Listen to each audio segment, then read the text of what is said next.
Buenos días a todas y todos. Carlos Navarro de Heraldo Media Group. Presidenta, desde que era jefa de gobierno le apostaba a la electromovilidad. ¿Por qué seguirle apostando a la electromovilidad en México? Primero, es más limpia. La emisión de gases contaminantes y gases de efecto invernadero de un vehículo de combustión interna, si la generación eléctrica se hace en una parte con energías renovables, pues siempre va a ser más alta que la de un vehículo eléctrico. Un vehículo eléctrico es más eficiente que el de combustión interna y a la hora de cargarse, si la generación eléctrica tiene una parte, un porcentaje importante de energías renovables, pues siempre va a ser más limpia que el vehículo de combustión interna. Eso es lo primero. Lo segundo, es decir, razones ambientales. Lo segundo, es más barato para quien tiene un vehículo eléctrico. Precisamente por ser más eficiente, pues gastas menos en la operación del vehículo. ¿Qué problema tienen hoy los vehículos eléctricos o híbridos incluso, que son de combustión interna y eléctricos? Que el costo del vehículo normalmente es más alto. Ya ha ido disminuyendo, pero normalmente es más alto. Entonces la gente no tiene el recurso para comprar el vehículo eléctrico, la inversión, digamos, y por lo tanto pues no puede gozar de las ventajas de una operación más barata. Por eso el diseño de un vehículo para las capacidades de las familias mexicanas y que la operación sea mucho más eficiente y contamine menos. Ese es esencialmente el objetivo de los vehículos eléctricos y de incorporarlos al mercado mexicano. Presidenta, por años México ha sido uno de los principales productores de vehículos, sin embargo, nunca se tuvo una agencia propia. ¿Por qué iniciar en esta administración? Bueno, hubo una época en el periodo del desarrollo estabilizador en México. Todavía me tocó a mí de niña, ya hacia finales de este periodo, en donde empresas internacionales o estadounidenses o francesas principalmente se aliaron con el Estado mexicano para producir. American Motors era una, Renault era otro y Dina era una empresa del Estado mexicano para producir vehículos más pesados. Por todo el periodo neoliberal pues disminuyeron y además se perdió, digamos, la competencia porque su armado era bastante artesanal. Hay algunos reportajes en las redes sociales que se pueden ver. El objetivo ahora es hacer una inversión mixta. ¿Qué es lo más importante desde mi perspectiva? El que la creatividad que se genera en los jóvenes mexicanos, que vemos que ganan medallas de matemáticas, de física, de otras disciplinas en el mundo, se convierta en desarrollo tecnológico en nuestro país. Todos estos jóvenes y no tan jóvenes que están aquí con nosotros, jóvenes de espíritu y corazón y de edad, son brillantísimos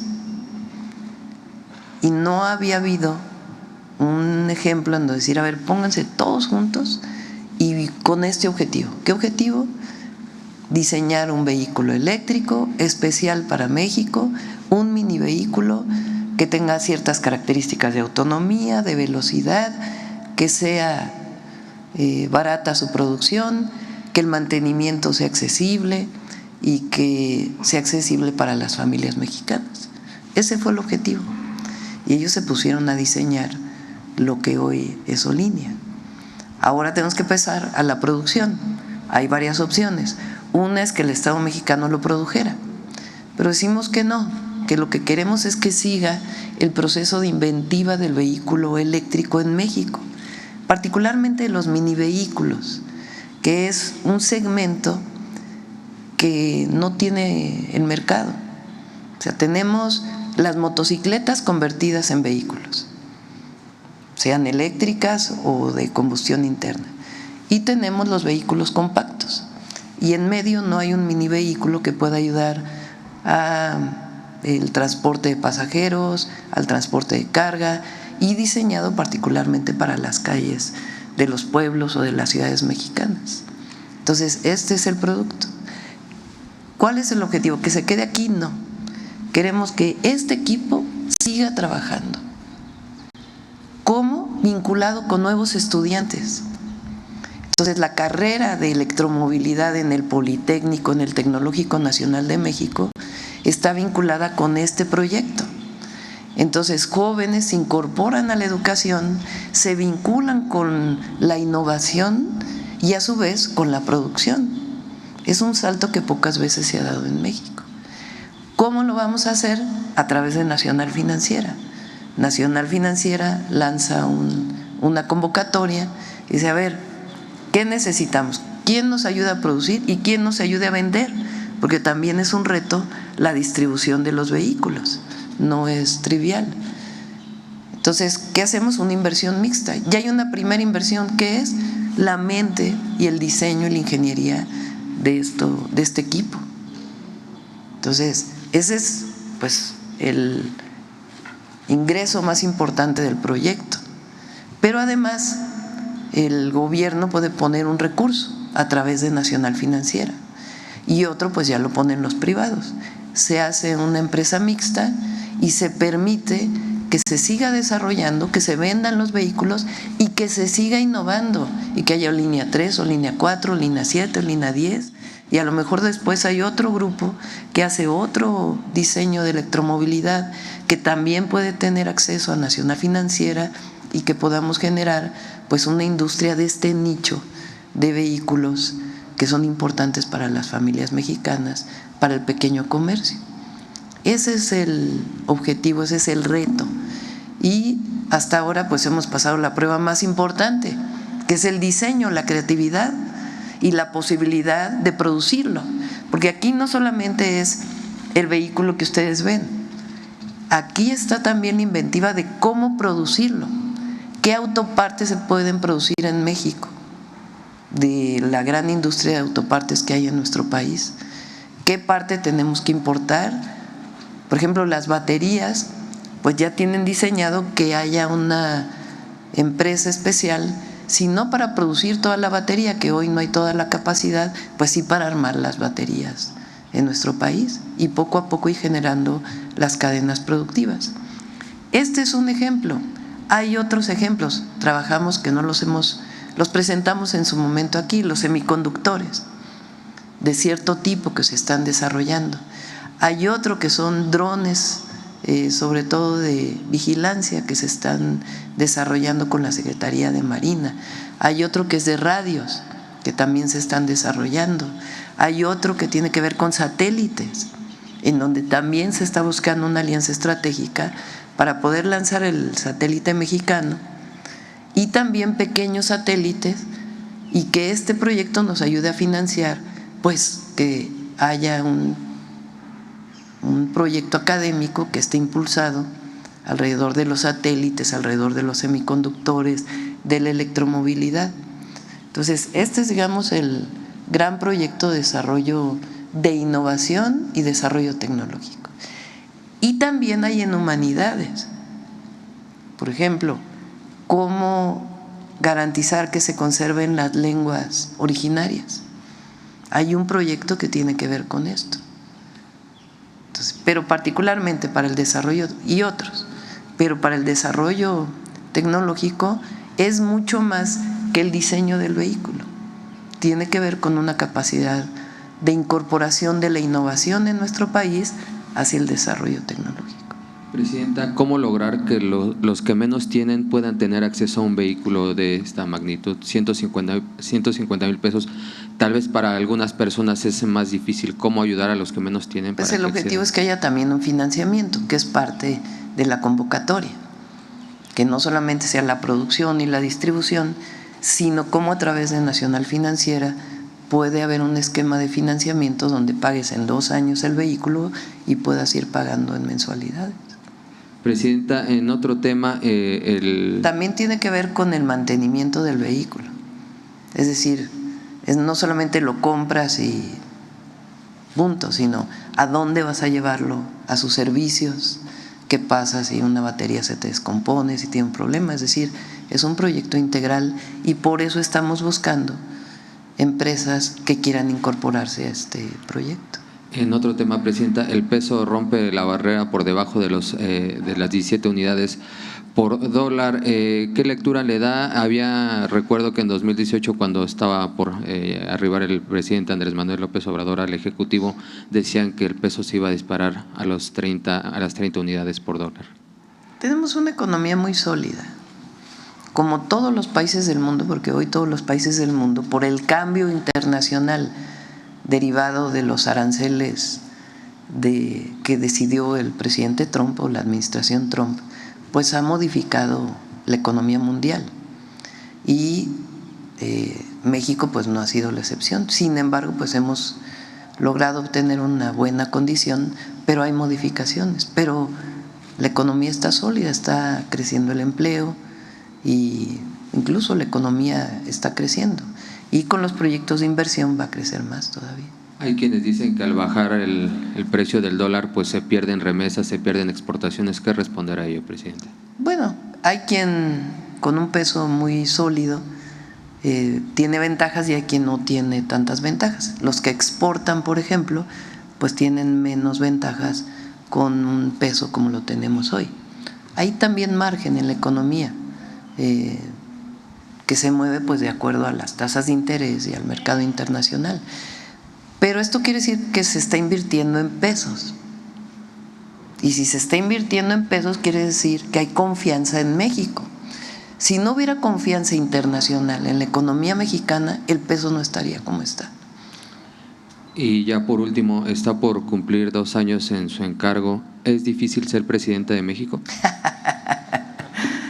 Es un privilegio servir al pueblo, un privilegio. Muchas gracias, buen día a todas y todos. Gracias. Bueno, esos son los buenos privilegios, no los otros que se usaban antes. Bueno, vamos sobre este tema. A ver acá, compañero. Hola, Presidenta, ¿cómo está? Muy buenos días, Gaspar Vela de Grupo Milenio. Presidenta, en primer lugar, preguntarle qué tan relevante es la detención de Fausto Corrales que anunció ayer la Fiscalía General de la República para esclarecer este traslado de Ismael El Mayo Zambada a Estados Unidos. Bueno, la Fiscalía ya tiene que informar. Ellos están, como dijimos desde hace muchos meses, la Fiscalía nos ha informado que siguen las investigaciones, que esto no se ha cerrado ese caso. Y es relevante esta detención. Y ya la Fiscalía pues que informe sobre cómo fue esta detención y las implicaciones que puede tener para conocimiento de este caso. ¿Ayudará a la declaración de Fausto Corrales, Presidente? ¿A aclarar qué fue lo que pasó? Sí, espero que sí. Presidenta, en otro tema, en el Gabinete de Seguridad, ¿se dio algún reporte, alguna actualización del traslado a nuestro país del contraalmirante Fernando Farías Laguna? Sí, también quisiera que lo informara la Fiscalía, pero lo que nos dijeron es que él solicitó un asunto jurídico en Argentina y que por eso se retrasó la llegada a México. Pero pues ya que lo informen con todo detalle, porque no sé si al explicarlo estoy violando algún asunto procedimental. Entonces, pedirle a la Fiscalía que pueda explicarlo, pero hoy en el gabinete los representantes de la fiscal que vienen al gabinete nos dijeron que no esté en duda pues su traslado. ¿Llegaría en las próximas horas, esperarían? Pues ya que la Fiscalía lo informe. Okay. Para no… Presidenta, por otra parte, respecto a los lineamientos para garantizar los derechos de las audiencias, mañana vencería ya el plazo de esta consulta. ¿Cuándo se presentarían ya los lineamientos finales, Presidenta? Espero que la próxima semana se puedan presentar. Hay algo muy importante, porque se ha dicho tanto de que estos lineamientos son censura y que el gobierno no quiere que se hable en contra del gobierno y que vamos a censurar por lo que se diga. Hay incluso un acuerdo con la Cámara de la Radio y la Televisión. Las dudas eran sobre todo en el tema de las multas, cómo se aplicarían estas multas, porque podía quedar algún asunto de falta de claridad. Entonces se ha tenido muchas reuniones, no solo con la Cámara, sino también con radios comunitarias, con pues distintos sectores de la sociedad. Y hay un acuerdo. Entonces, lo más importante es los lineamientos, tienen el código de ética y también la formalización de un defensor de las audiencias y la manera en que recibiría las quejas de las audiencias. Ese es, desde mi punto de vista, lo que es muy relevante y es un avance en la democracia en nuestro país. No tiene nada que ver con la censura. Entonces yo espero que la próxima semana lo pueda emitir primero la comisión y ya puede venir Luisa María a explicar a la mañanera cómo es que se dio este acuerdo y cómo quedan los lineamientos. Gracias, presidenta. Finalmente, ¿por qué se toma esta decisión el día de ayer de abstenerse en la Organización de los Estados Americanos de esta resolución de citar a cancilleres para revisar el tema de Nicaragua, presidenta? Tiene que ver con los principios constitucionales de México, más allá de si el representante ante la OEA, Alejandro Encinas, o la presidenta esté de acuerdo o no esté de acuerdo. Es un asunto de autodeterminación de los pueblos y está establecido claramente en la Constitución. Entonces, por eso se tomó la decisión de que hubiera abstención. Le agradezco mucho, presidenta. Gracias. Vamos por acá. Ella iba a venir de este lado que normalmente. Vamos a ver la compañera. Buenos días, presidenta. Yulia Bonilla, del periódico La Razón de México, y al mediodía con Javier Solórzano. Retomando el tema de Nicaragua, uno de los argumentos que expuso Encinas fue el tema de abogar por el diálogo, este tipo de acciones que ya ha comentado en otro momento. ¿Usted se ha buscado el diálogo con Ortega en algún momento o se planea hacer ello? No tendríamos por qué. O sea, fue una discusión que se planteó en la OEA, una votación. Y nosotros creemos en la no intervención y la autodeterminación de los pueblos, no solamente por convicción, sino porque así lo establece la Constitución. Y cualquier representante de política exterior de nuestro país tiene que garantizar que se está cumpliendo la Constitución y los principios de política exterior. Esta es la razón, no tendríamos por qué nosotros intervenir en Nicaragua o buscar un diálogo. No, es sencillamente la relación que hay con un país y nuestra posición internacional que siempre ha existido, no solo por nuestro gobierno, sino por gobiernos incluso de distintos partidos. De acuerdo. En otro tema, en estos días se dio la renuncia de Mónica Soto al tribunal. Ayer en la discusión durante la comisión permanente, pues a una de las críticas o cuestionamientos es que precisamente no presentó una causa grave para separarse del cargo como lo marca la Constitución. Pues a ver su comentario al respecto y también si… No voy a opinar, no me corresponde. Ella tomó la decisión de retirarse del tribunal. Considero que es una mujer con experiencia muy profesional en su trabajo y tomó la decisión de separarse y considero que hizo un buen papel al frente del tribunal. Con fines de aclarar, porque hubo el rumor o los dichos al respecto de que se le ofrecería algún cargo en la administración pública, ¿es cierto esto o no se está contemplando? Pues podría ser, pero no lo tenemos contemplado en este momento.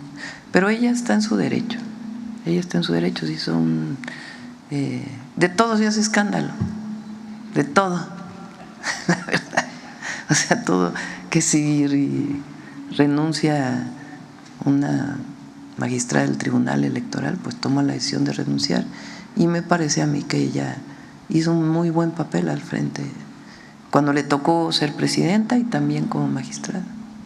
Ahora, ¿no preocupa que ya son dos vacantes, dos puestos acéfalos en el tribunal de cara a unas elecciones bastante concurridas como son las del 2027? No tiene problema en términos de lo que establece la Constitución. Si fuera una elección presidencial, se buscaría otra persona. Así fue en el 24, se lo recuerdo.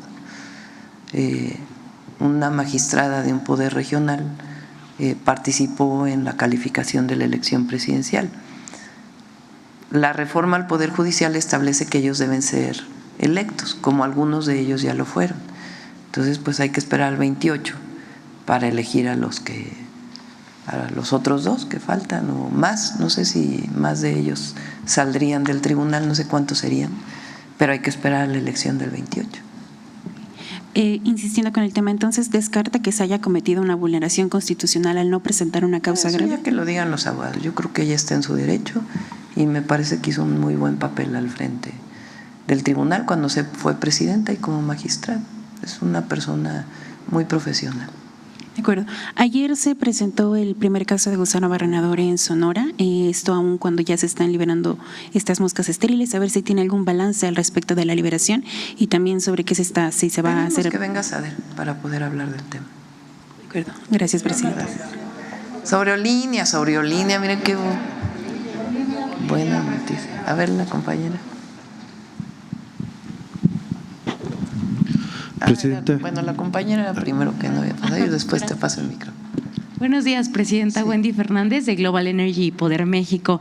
Presidenta, sobre el proyecto de Olínea, esta iniciativa implica, sabemos que no solo la producción de vehículos, sino el desarrollo de todo un ecosistema de electromovilidad. ¿Me podría decir cómo están avanzando en la infraestructura de carga, por supuesto también la regulación y los componentes necesarios para que el proyecto se consolide en coordinación con la CNER y la CFE? Roberto.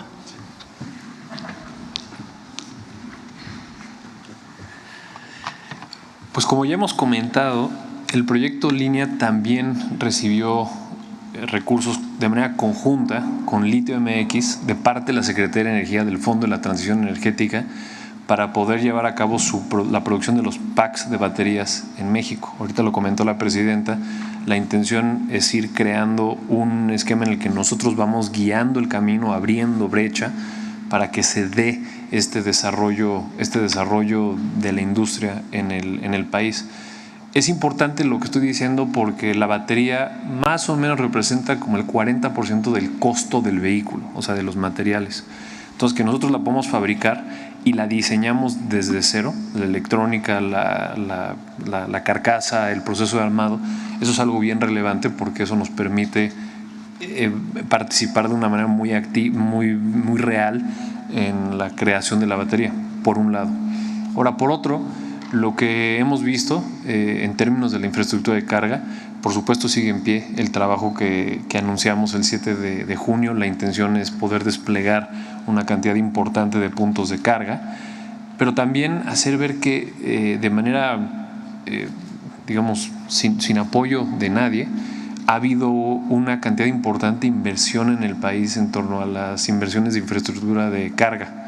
Creo que lo que nos corresponde es asegurarnos de que todos nos ponemos de acuerdo con cuál va a ser el conector que vamos a utilizar. Nosotros utilizamos, como lo hemos dicho, el conector se le conoce NACS, NACS, y hay otros tipos de conectores.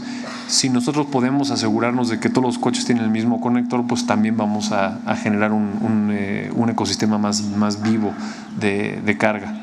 Las cosas van avanzando y las vamos a ir viendo pues conforme nos acerquemos hacia finales del año que entra, pero eso es una respuesta breve a la pregunta. También se ha planteado la participación de empresas privadas en la producción y distribución de Olínea, ya lo comentaron. ¿Cómo van a garantizar que con esta participación Olínea pueda consolidarse como una empresa que genere riqueza para nuestro país y sea financieramente sostenible en lugar de depender permanentemente de recursos públicos? Pues lo primero es que desde el inicio hemos dicho que la empresa tiene que ser una empresa rentable y eso es importante porque no buscamos una empresa que genere, digamos, no vemos como que existe una situación mutuamente excluyente entre generar beneficio social y tener una empresa rentable. Para nosotros la visión de una empresa que logra lo que la presidenta mencionó, un vehículo de bajo costo de operación y de adquisición, que sea limpio, que sea hecho para las calles de México, que sea que tenga una tipología particular para la nuestra, esa es parte de la visión social que la presidenta impulsa detrás del proyecto Línea. Ahora también menciona la presidenta, volteamos a ver el reto que tenemos de frente de manera muy pragmática. ¿Cómo vamos a producir este vehículo? Pues hagámoslo de manera de la mano con quien ya lo está haciendo y ya lo aprendió a hacer, para que esa curva de aprendizaje no sea nuestra, sino que podamos beneficiarnos del hecho de que en el país ya existe este conocimiento. Y la otra tiene que ver con cómo vamos a comercializar, darle servicio y financiar este vehículo. Eso mismo existe ya, esa capacidad existe de forma muy sólida en el país, y lo que buscamos es encontrar a un aliado, un asociado con quien podamos darle velocidad a nuestro proyecto. Y de esa manera, al plantear una meta social con un esquema de capital privado, buscamos crear la fórmula mágica en donde tengamos una empresa que logra una meta social, pero lo logra de forma rentable. La forma en la que estamos nosotros creando toda la documentación para la convocatoria que acabamos de anunciar es principalmente financiera. Es decir, nuestros números nos indican que estamos construyendo una empresa rentable. Obviamente hay supuestos, pero esos supuestos los estamos validando y estamos asegurándonos que de nacimiento esta empresa nace con la idea de que va a generar riqueza para sus accionistas, que obviamente será un accionista importante el Gobierno de México. Por otro lado, Presidenta, igualmente por el tema, justamente un proyecto como Línea sabemos que requiere capacidad energética. En estados del norte se están impulsando nuevos proyectos de energía y de hecho en octubre próximo se realizará el Congreso Internacional de Energía en Tamaulipas 2026 para poder promover nuevas inversiones. ¿Qué opinión le merece este desarrollo y atracción de inversiones que se está haciendo en el norte del país? Pues qué bueno. Recuerden que en el caso de la generación eléctrica, la condición es 54% público, 46% privado. Y las inversiones mixtas están teniendo mucho apoyo. Se lanzó una convocatoria por parte de Secretaría de Energía, ya se asignaron, si mal no me acuerdo, 8,000 megawatts, viene una siguiente convocatoria y va avanzando muy bien. Y la mayoría de ellos son de fuentes renovables de energía. Muchas gracias. Vamos, a ver.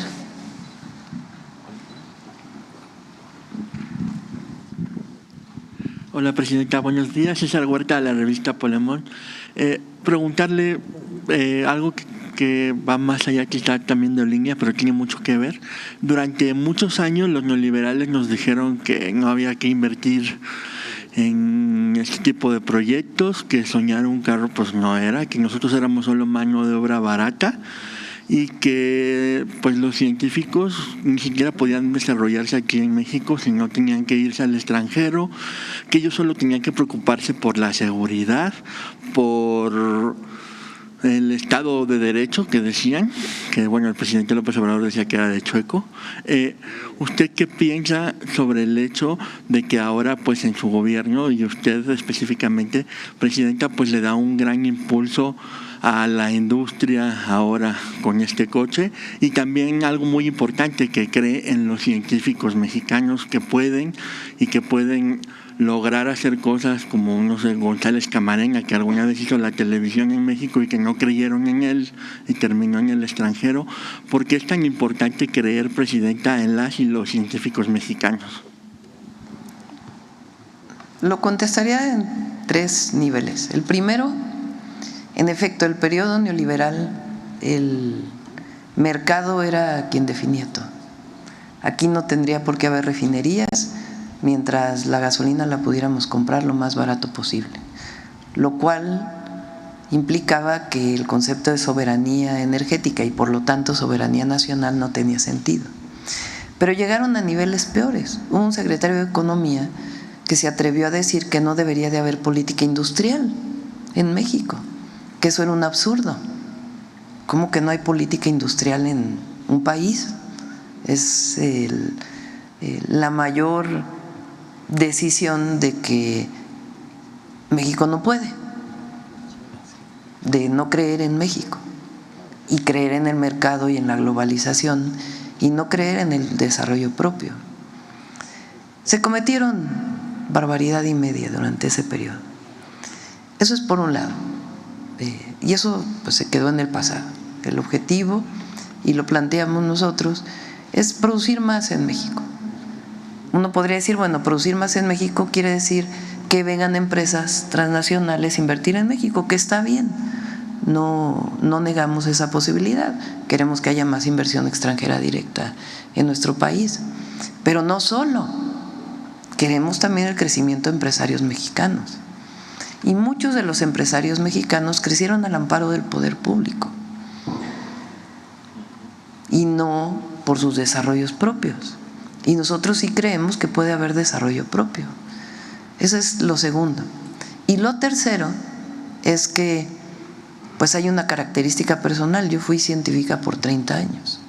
Bueno, lo científica no se te quita, pero me dediqué al desarrollo del pensamiento, del conocimiento, de la planeación durante 30 años, de la enseñanza. Y siempre he pensado que muchos de las creaciones, bueno, el Tecnológico Nacional de México, solo vean la creatividad de los jóvenes. Si uno entra a una red social que no es tan polémica, alguna de las redes sociales que no son tan polémicas, y ven la creatividad de las y los mexicanos, de jóvenes mexicanos, pues es enorme. Pero el paso de la creación de una tecnología a producirla y que entre al mercado, pues lleva un proceso. Esa parte de México siempre se ha quedado a la mitad.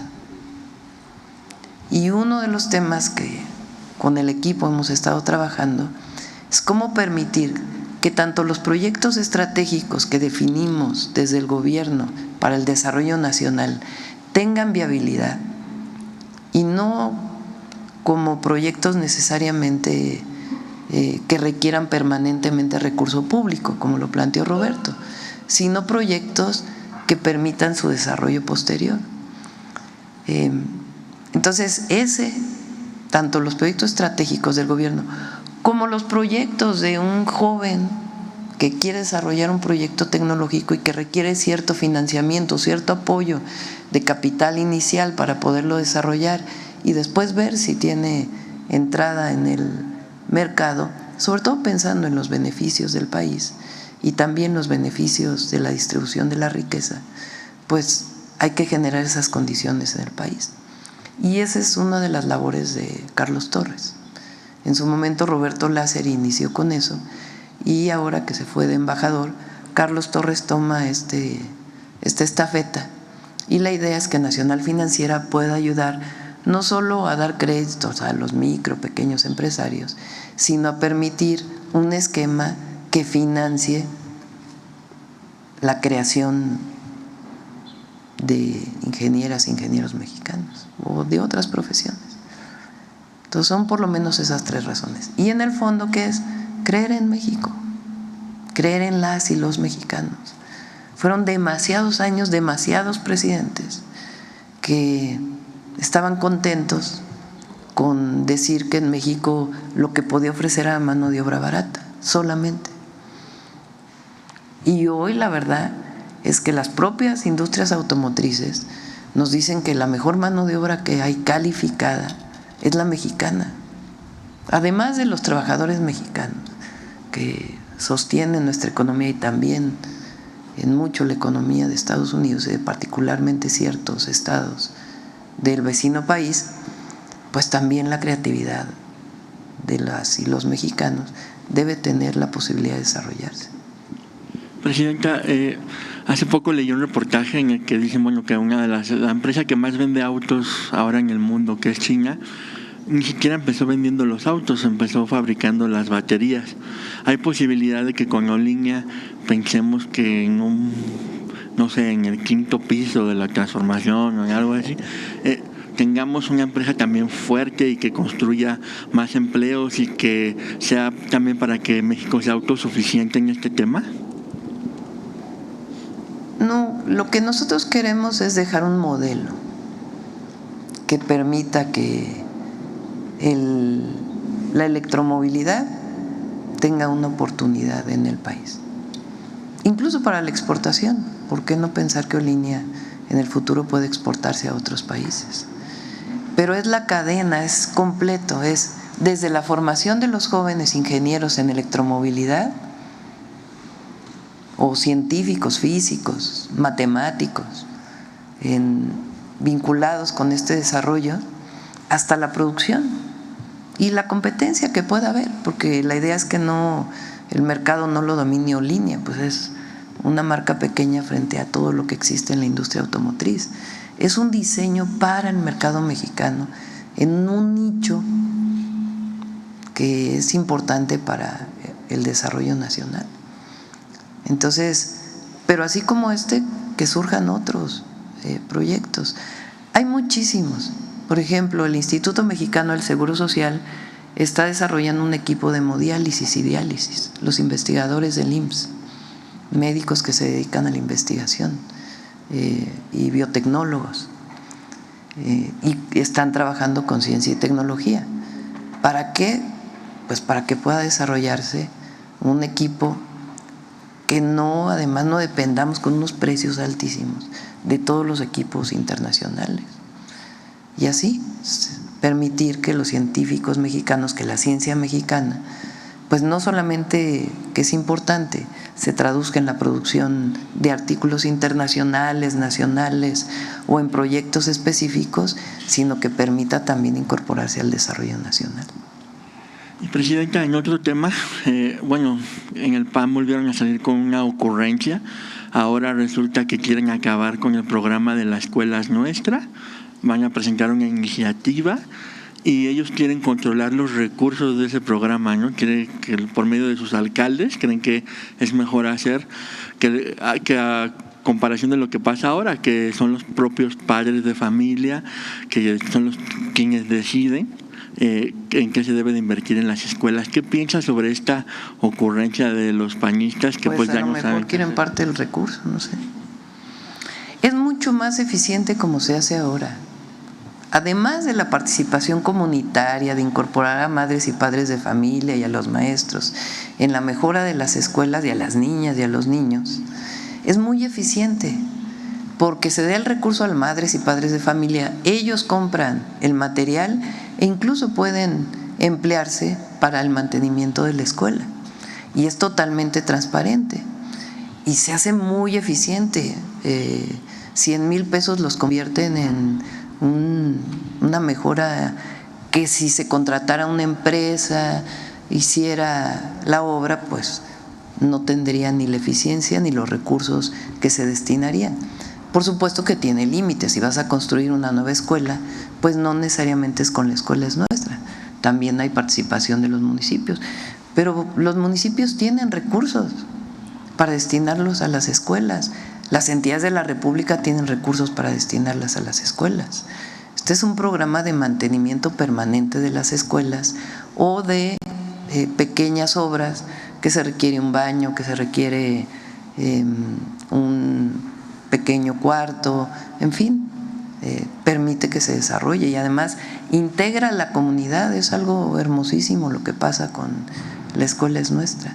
Y además, creo que menos del 1% ha tenido problemas en su administración.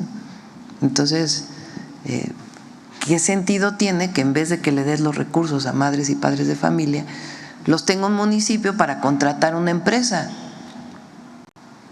Pues no tiene mucho sentido. Llama la atención, Presidenta, que bueno, estos diputados además no se le quitó recursos a los municipios para hacer el programa de la escuela es nuestra. Los municipios siguen teniendo sus recursos. Y llama la atención, bueno, que es del panismo, específicamente de la Ciudad de México, que pues está vinculado al cártel inmobiliario, ¿no? Bueno, y por último, sí, no tienen razón. Es un excelente programa, extraordinario, maravilloso. Y las madres y los padres de familia lo agradecen. Y por último, Presidenta, hace 2 días la editorial Era, que ha hecho pues libros como de Carlos Monsiváis, de la escritora Elena Poniatowska y de muchos más, sobre todo que tenía una tendencia también de izquierda en tiempos difíciles, anunció que cierra su editorial, pues que va a trabajar con muy poquito. Hay una posibilidad de que el gobierno de México pueda hacer algo, de rescatar también este catálogo. A Claudia Curiel, la secretaria de Cultura, que los busque para ver cómo. No es buena noticia que cierre un editorial de libros. Entonces hay que ver de qué manera se puede apoyar. Muchas gracias, Presidenta. Vamos de este lado, a ver la compañera. Gracias, presidenta. Buenos días. Karina Aguilar, de Diario 24 Horas. ¿Cuál es el estimado que tienen, y si es que ya tienen un estimado de qué tipo, cuánto será la producción que tengan de Eolinia en su primer producción? Roberto.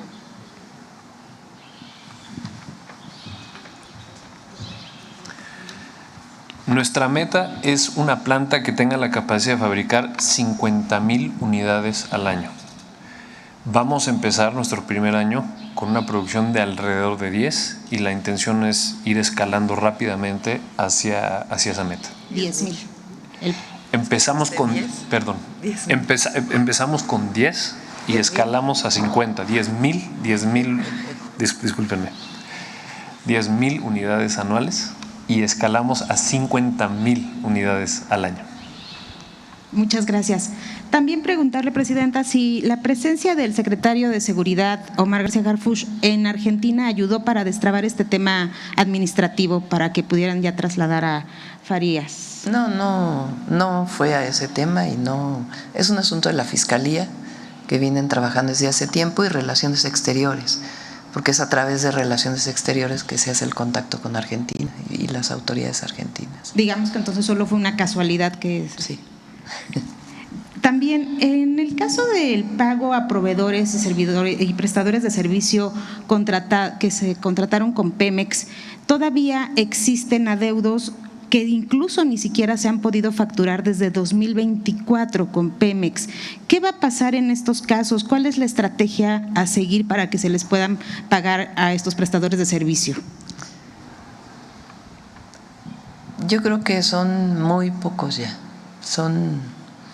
No me atrevo a dar un porcentaje, pero sí es 95% de los que ya fueron pagados, de la proveeduría que se había retrasado sus pagos, y a lo mejor todavía quedan algunos. En Tamaulipas, por ejemplo, ahora que fui, unos pequeños empresarios me dijeron que todavía Pemex les debía, no sé si es del 24 o del 25 o ahora, pero ya es menor y lo sigue viendo Pemex. En caso de que hayan hecho un trabajo y que se les deba recurso, pues debe pagarse. ¿Sí se les va a pagar? Sí, pues tiene que demostrarse que en efecto se hizo el trabajo. Presidenta, ¿ha usted recibido alguna llamada del embajador de Estados Unidos, alguna carta o relaciones exteriores respecto a la carta que envió Andrés López Beltrán al presidente Donald Trump? No. ¿Sabe por qué decidió mandar esta carta? No, ya no voy a hablar de eso. Ya di mi opinión sobre el tema, ya lo conocen, ya pasamos a lo que sigue. Gracias, presidenta. Gracias. Sobre el tema Eolinia, a ver, el compañero. Muchas gracias, presidenta. Soy Ricardo Pérez, de Diario Red América Latina. Presidenta, preguntar si ya ha habido algún acercamiento con la industria automotriz sobre este desarrollo del proyecto Línea, y también si hay preocupación de alguna manera en el sector automotriz de que pueda haber alguna irregularidad en el mercado con la entrada de estas unidades de bajo costo que puedan representar algún tipo de competencia, si hay algún tipo de preocupación en ese sentido. Y bueno, simplemente si hay algún acercamiento ya con algunas industrias. Sí, hay varias empresas que se han acercado y la decisión que tomamos es que se hiciera esta convocatoria para que fuera muy transparente, porque podría haber decidido el equipo que está diseñando Línea, pues es mejor hacer una alianza con este grupo, con este otro, y entonces decidimos que mejor fuera una convocatoria, que se participara, que fuera transparente, quién le ofrece la mejor opción. A lo mejor puede haber una alianza, quien lo produzca y quien lo venda, o quien lo comercialice, digamos. Entonces decidimos mejor ir por esta convocatoria, pero al revés, hay mucho interés y hay una norma especial que está trabajando Economía, que se está trabajando muy bien para que no haya ningún problema para los mini vehículos, particularmente mini vehículos eléctricos. Y al revés, si hay una empresa que quiere desarrollar mini vehículos en México, que hay algunas de las grandes empresas que ya existen en nuestro país, que tiene diseñado un mini vehículo, incluso se están interesando para que en México se produzca, sea para el mercado nacional o internacional. Presidenta, si me permite, en otro tema, retomar el tema que se abordó en la conferencia el día de ayer sobre este personaje, Fernando Cerimedo, y su detención allá en Bolivia. Una de las cosas que denunció su pareja, la víctima, pues fue que este hombre estaba trabajando para la CIA. Aquí en nuestro país pues no está claro todavía el alcance de la operación de esta agencia de Estados Unidos en el estado de Chihuahua, donde por lo menos 4 agentes fueron ubicados en este operativo antidrogas. ¿Qué riesgos hay de la operación de este tipo de grupos aquí en México? ¿Usted detecta algún tipo de riesgo de que estén operando pues gentes como Cerimedo, que es socio de Javier Negré en este medio de comunicación La Derecha Diario?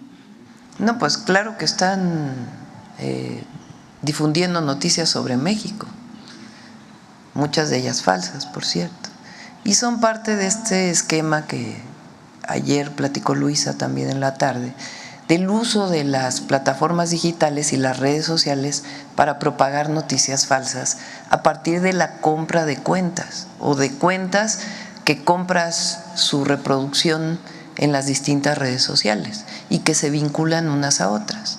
Entonces uno piensa que hay 100,000 personas que están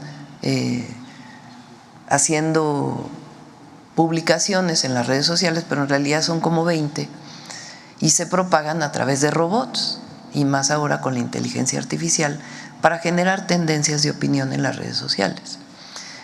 ¿Qué tenemos que hacer frente a ello? Explicar cómo funciona, para que la gente también sepa, cuando hay tendencias en las redes, quién las administra, cómo se administran, cómo saber si son noticias reales o no son noticias reales. Y también esquemas de regulación que ya existen en otros países y que consideramos que deben ponerse a la discusión en nuestro país. Entonces, eso por un lado. Y por otro lado, problema de la derecha en México, que eso lo he dicho varias veces, es que es muy difícil que se integre a la nación. Sí hay grupos de derecha en México, pero luchan casi en contra de la historia. Y por eso es tan importante conocer la historia. ¿A quién se parecen estos grupos? ¿Qué es lo que quieren para México? Pues regresar al porfiriato o regresar a momentos donde el conservadurismo quería incluso el centralismo en nuestro país, estaba en contra del federalismo, o regímenes monárquicos, que eso fue la visión del conservadurismo del siglo XIX, y por eso trajeron a los franceses. En México triunfaron los liberales en el siglo XIX. Y en México triunfó la Cuarta Transformación porque hubo una revolución de las conciencias, que la gente entendió que los otros modelos no correspondían ni a México ni al desarrollo nacional, ni eran benéficos para la gente. Entonces, ¿qué tiene que seguir habiendo? Información, comunicación, para que estas formas de comunicación nuevas, de propagación de noticias falsas en las redes sociales, pues la gente sepa de qué se trata.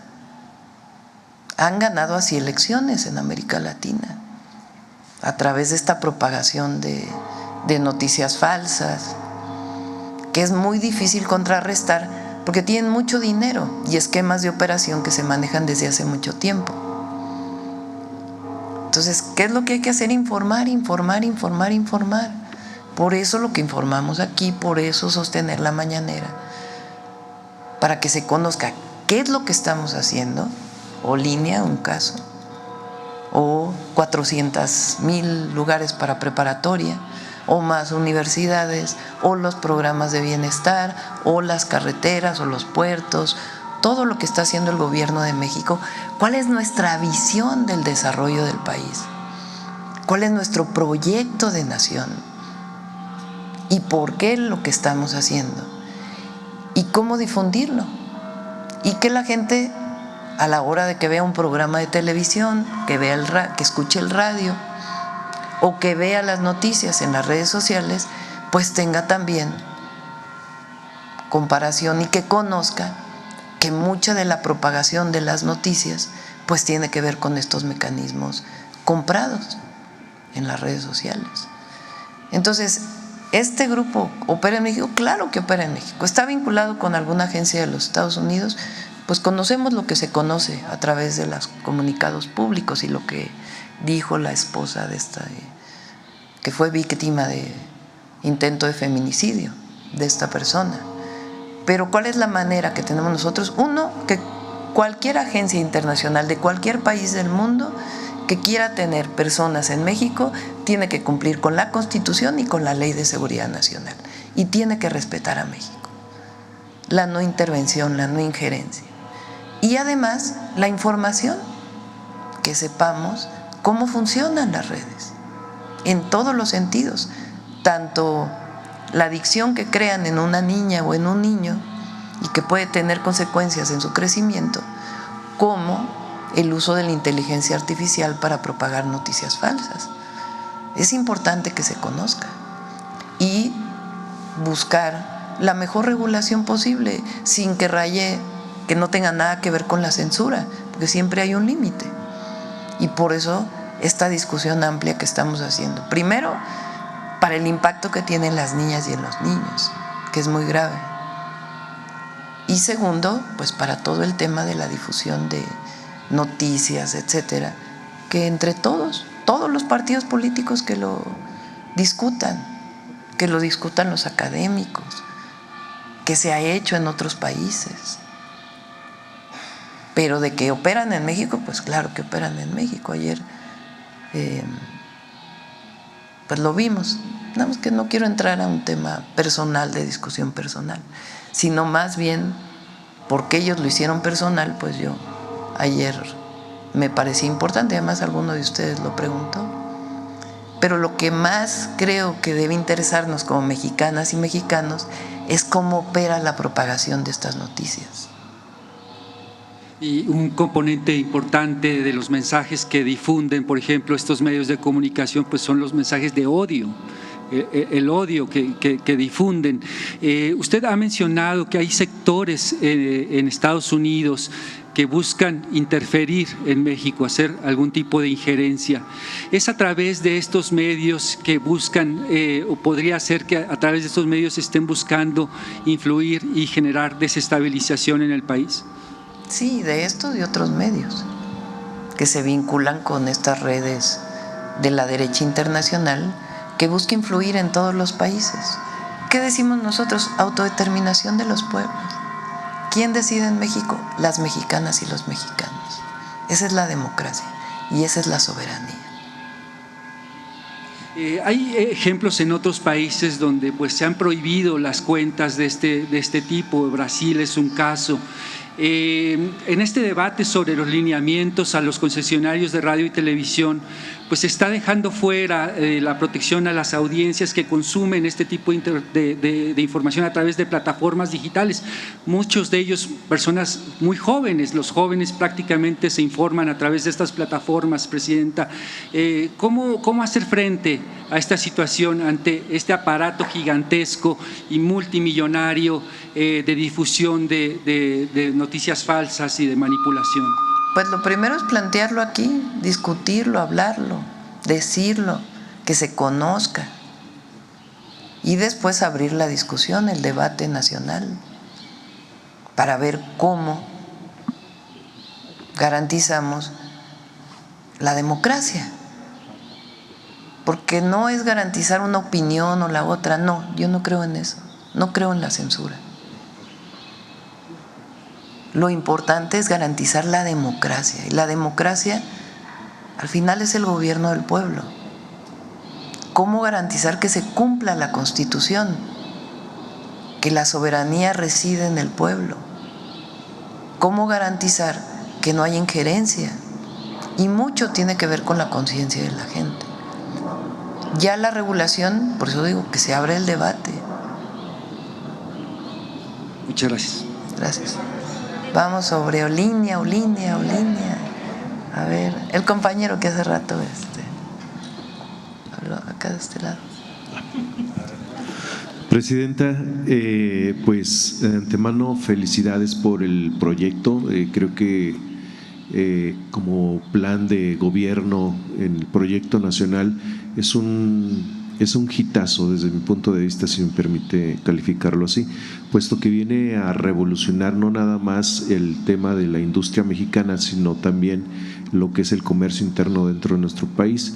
Se me antoja preguntar, pues viene con esto también el desarrollo económico al interior de la explotación de minerales que podría ser dentro de nuestro país y que podría ser el Estado, acompañado de empresas extranjeras, aparte de lo que es el talento mexicano. También se me antojaría acomodar ahí el desarrollo, como lo acaba de decir, y plantear el tema de drones, que precisamente un mexicano de Tijuana fue el que desarrolló los primeros drones. Estamos hablando de vigilancia, para que nadie vaya a pensar. Sí, de vigilancia. Y bueno, aplicado vigilancia, conocimiento.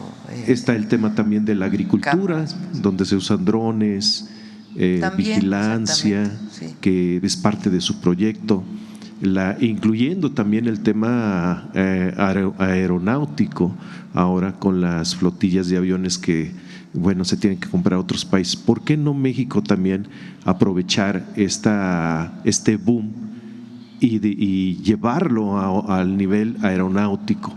Hay un avión que fue desarrollado en Oaxaca, el Pegasus, y que está en exhibición en la IFA.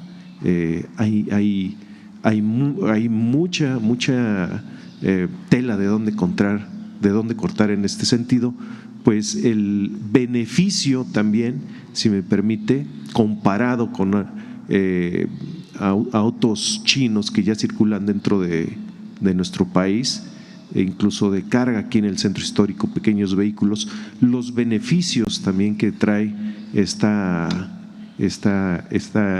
tecnología mexicana para los mexicanos, el rendimiento de las baterías, incluso las llantas. ¿Cuál sería el beneficio en ambos sentidos, tanto en la industria, que podremos ver más adelante en su sexenio y proyectar a otro tiempo, proteger que la industria mexicana en este sentido también se lleve a cabo durante sexenios y que los mexicanos tenemos esa oportunidad de disfrutar todos estos desarrollos? Nosotros decidimos 15 proyectos estratégicos que estamos desarrollando. Algunos tienen que ver con el desarrollo tecnológico y otros tienen que ver con conocimiento. Por ejemplo, se están instalando ya este año boyas en el Pacífico para tener una red de conocimiento y de alertamiento de huracanes, ciclones, que está vinculado con distintas instituciones científicas que nos ayuden a conocer más sobre la interacción océano-atmósfera, en fin, cambio climático y otros temas. Ese es más bien sobre conocimiento y desarrollo, y puede después generarse desarrollo tecnológico. Las propias boyas se diseñaron entre la Secretaría de Marina y distintas instituciones de educación superior en México. Eso ya per se también ya genera conocimiento y puede incluso generar desarrollo tecnológico. Pero el objetivo no es desarrollar boyas, sino conocer cómo protegernos de fenómenos naturales y mayor conocimiento científico sobre el tema. Hay otros que son el satélite mexicano, que también tiene vínculo con algunas empresas nacionales y extranjeras. Hay, ¿qué otros? Semiconductores. También estamos tratando de aumentar la producción de maíz y frijol. Está el mejoramiento de la semilla de maíz nativo y de frijol, la supercomputadora. Son 15 proyectos de desarrollo. Pero también queremos que no necesariamente tengan que participar el gobierno en el desarrollo de algo, porque a lo mejor en el Poli, en el TECNM hay un gran invento, pues la cosa es darle la posibilidad de su desarrollo para una mayor producción, si resulta benéfico para la gente. Entonces, nosotros estamos desarrollando estos 15 proyectos. Ya difícilmente aumentaríamos a más, pero sí queremos dejar el modelo con Nacional Financiera, con la Secretaría de Ciencia y Tecnología, la Secretaría de Economía, para que posteriormente, pues, cualquier presidente, presidenta, una institución de educación superior, pues pueda seguir teniendo la posibilidad de este desarrollo, porque esto es de largo plazo, no es solo de 6 años. El objetivo es que México pueda, pues, tener esta posibilidad. En cuestión de beneficio, rendimiento a quienes lo compren, le digo esto, Presidenta, porque desde que anunció en el AIFA, la primera versión de OnLínea, se saturó la página de personas que buscaban comprar el vehículo. Entonces sería bueno que nos diera pues características en comparación de otros vehículos extranjeros que ofrece OnLínea, y también el tema del seguro, ¿no? Las aseguradoras, ¿cómo va este tema de los seguros para asegurar OnLínea?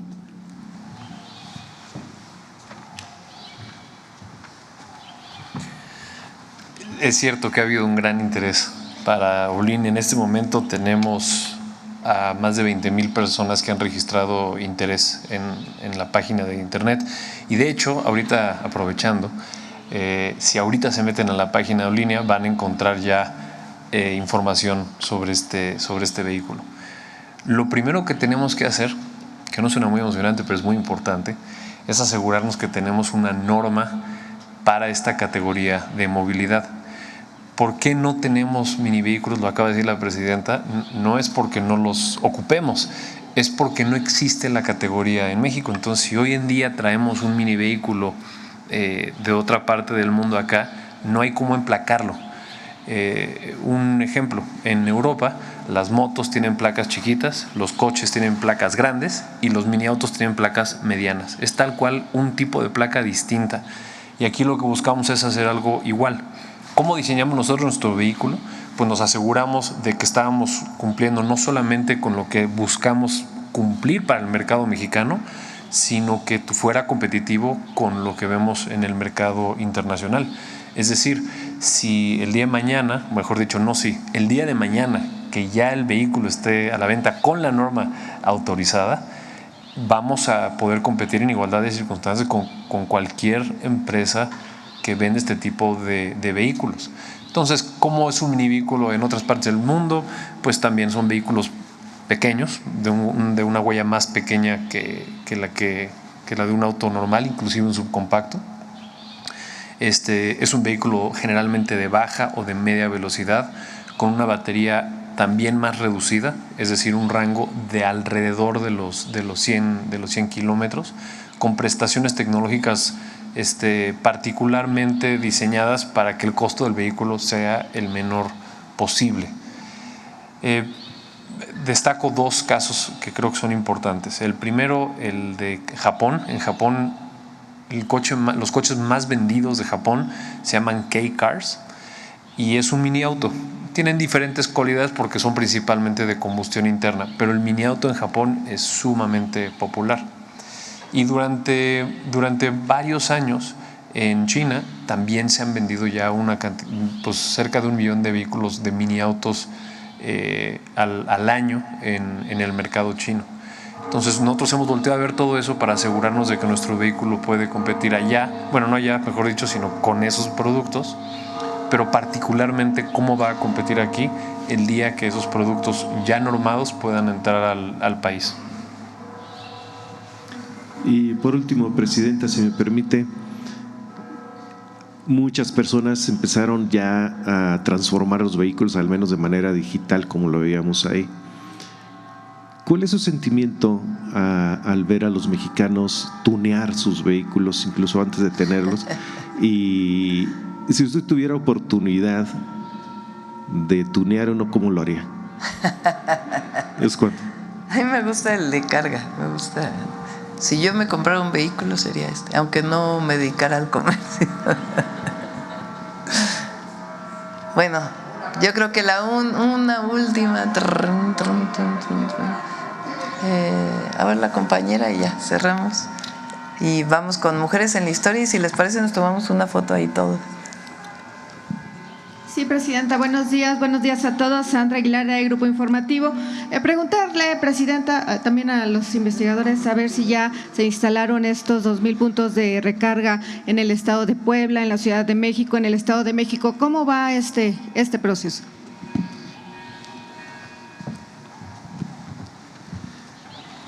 Avanzando, lo más difícil de lograr para los puntos de carga, y esto lo pueden hablar con las empresas a que eso se dedican, es encontrar los puntos físicos donde hacerlo. Nosotros tenemos la ventaja de que al hacerlo a través de la Comisión Federal o de la mano con la Comisión Federal y siendo gobierno, tenemos una amplia disponibilidad o opciones en donde ponerlo. Entonces, en este momento estamos haciendo un programa que no nada más incluye los puntos de carga, sino que estamos armando proyectos de sustitución de flotas de taxis y mototaxis en estos 3 estados, y de esa manera eligiendo en dónde hace más sentido poner los puntos de carga. Entonces, lo de los puntos de carga es una parte, pero otra que vamos a anunciar de manera más completa más adelante es cómo vamos a armar un programa completo con estos estados para poder hacer un despliegue de varios miles de unidades y poder mejorar la movilidad de ciertos lugares de estos estados de manera completa. Entonces es parte de una visión como más amplia de lo que queremos lograr en la transformación de la movilidad de estos 3 estados. ¿Por qué en estos 3 estados? Es el área metropolitana, y cuando empieza el área, bueno, mejor no es el área metropolitana, es parte de lo que es de la CAME, de la zona centro, la Comisión Ambiental de la Megalópolis, con quien estamos trabajando también. Y también hay un tema somos muy pragmáticos. Nuestro centro está en Puebla, el gobierno federal está acá, entonces estamos buscando estar particularmente cerca para poder dar mejor servicio en un inicio. Sin embargo, recuerden lo que dije hace un momento, si nosotros estamos buscando a un aliado con quien podamos potenciar lo que queremos lograr. Entonces, pues en una de esas cambiamos de opinión y somos un poco más agresivos más adelante. Pero de esa forma creemos que podemos ser muy exitosos tanto con la recarga como con el despliegue comercial de los vehículos. Particularmente, ya que estamos hablando del Estado de Puebla, sabemos que el mismo gobierno ha levantado la mano para adquirir para el 2027 unidades, y sabemos también que ya se está trabajando en un plan para poder apoyar de alguna manera, particularmente a los transportistas, y puedan adquirir pues con algún programa este tipo de unidades. Preguntarles si hay más entidades que también hayan levantado la mano para este tema. Sí.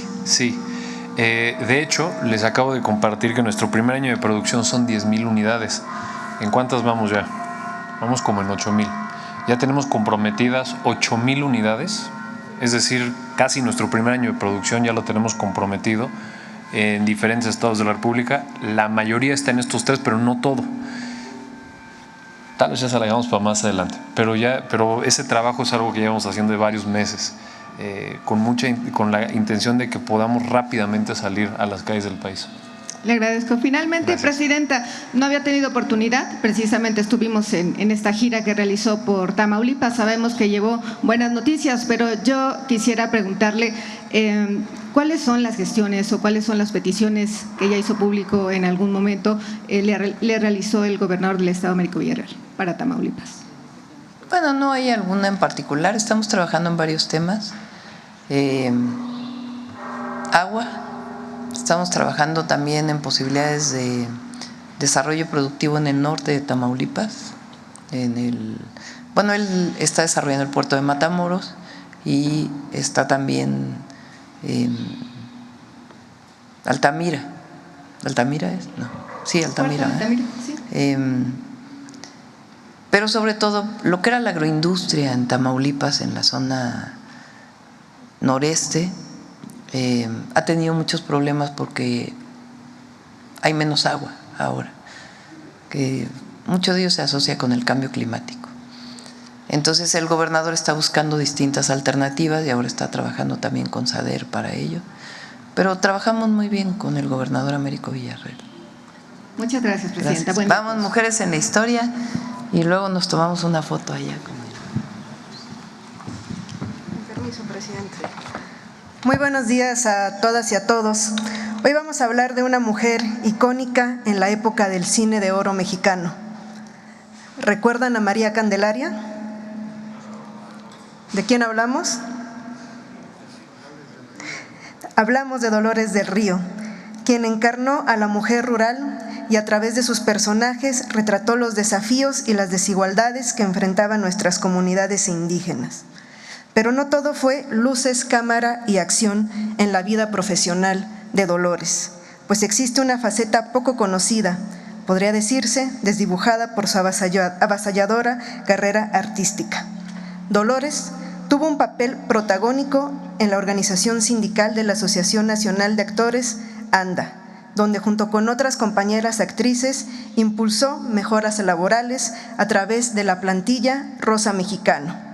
Entre estas acciones se materializaron dos: la Casa del Actor y la estancia infantil de la asociación, bajo el lema de José Martí: los niños nacen para ser felices.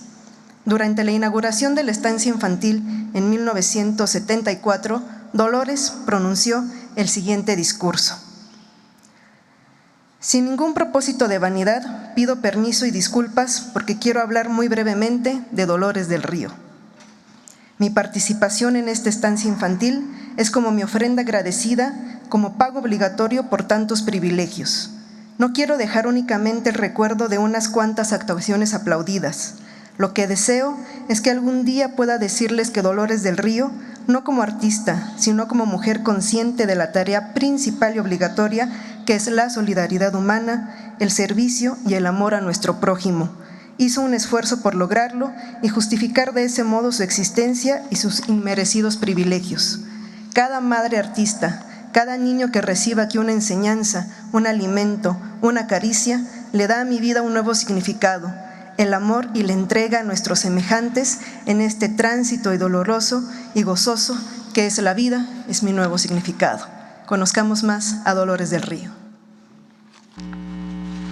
María Dolores Asunzolo López Negrete, conocida como Dolores del Río, nació el 3 de agosto de 1904 en Durango, en una familia de la élite ganadera. En 1912, tras el estallido de la Revolución Mexicana, su familia se vio obligada a trasladarse a la Ciudad de México y Dolores recibió una educación conservadora. Se casó muy joven con el empresario Jaime Martínez del Río y viajó por Europa, donde amplió su horizonte artístico.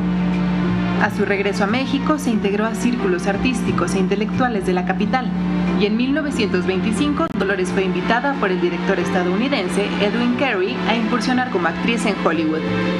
Desde entonces adoptó el nombre artístico de Dolores del Río.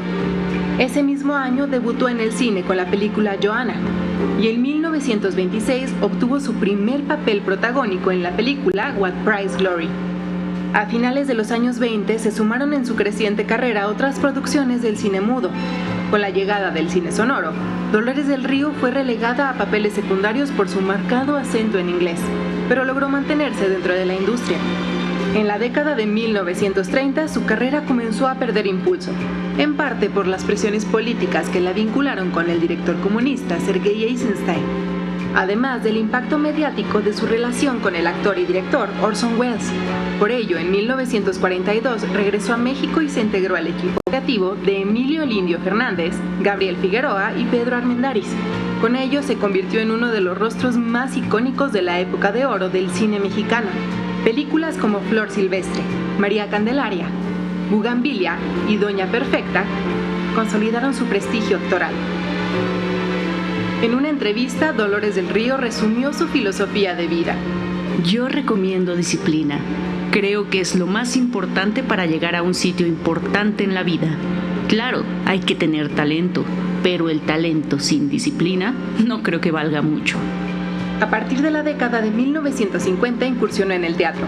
Paralelamente, participó en la defensa de los derechos de los trabajadores del medio artístico a través de la ANDA, Asociación Nacional de Actores. También contribuyó al fortalecimiento de la vida cultural del país al impulsar el Festival Internacional Cervantino en Guanajuato. Falleció el 11 de abril de 1983 en California, Estados Unidos. Sus restos fueron trasladados a la Rotonda de las Personas Ilustres en México. Pionera en Hollywood y rostro definitivo de la época de oro, Dolores del Río se convirtió en símbolo inmortal del cine nacional e internacional. Gracias. Vénganse, vamos a tomarnos una foto todos.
Sí, un poquito.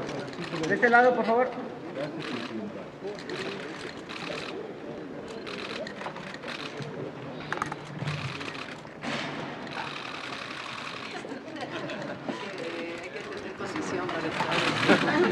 Gracias, compañeros. Gracias.